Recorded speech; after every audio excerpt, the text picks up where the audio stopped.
గత కొన్ని రోజుల కేటీఆర్ అంటా ఉండు కేసీఆర్ అనే పులి బయటికి రాబోతుంది అని చెప్పిండు.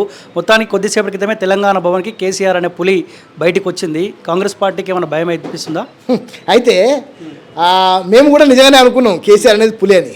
కానీ నక్క పులితోలు వేసుకొని ఇన్ని రోజులు పులి అని భయపట్టించింది. మొన్న బొక్కబోర్ల పడ్డ తర్వాత ప్రజలు తరిమిన తర్వాత తెలిసింది, అరే ఇది పులి కాదురా పోయి నక్క అని. నక్క పులి వేషం వేసుకొని ఇన్ని రోజులు భయపట్టించింది. ఇది పులి కాదు, ఇప్పుడు ఏందో తెలుస్తుంది పుల పిల్ల ఏం సంగతి అనేది. నిజంగా వీళ్ళు పులే అనిపిస్తే పులికి కూడా ఒక మంచి ఇది ఉంటుంది.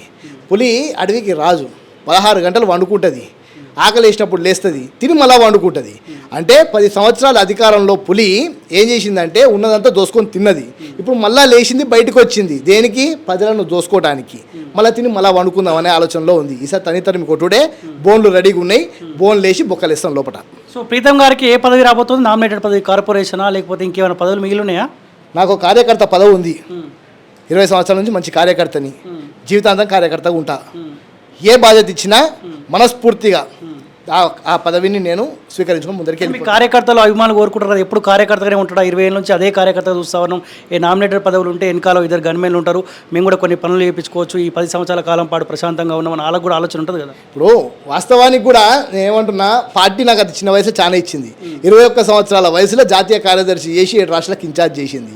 31 సంవత్సరాల వయసులో ఏఐసిసి కన్వీనర్ చేసి 15 రాష్ట్రాలు తిరిగిన. ఈరోజు నేను చూస్తుంటే 15 రాష్ట్రాలు 28 పార్లమెంట్లు తిరిగేసి వచ్చిన. ఇవాళ చూస్తుంటే 28 పార్లమెంట్స్ 15 స్టేట్స్, ఇండియా అంతా తిరిగిన నేను. ఇది నా రిపోర్టు. సో చిన్న వయసులో చాలా పెద్ద పదవులు నాకు ఇచ్చింది. చిన్న వయసులో ఈ చైర్ ఇచ్చింది, కుర్చీ ఇచ్చింది, 100 మందికి ఆర్డర్ కాపీలు ఇచ్చే అవకాశం ఇచ్చింది.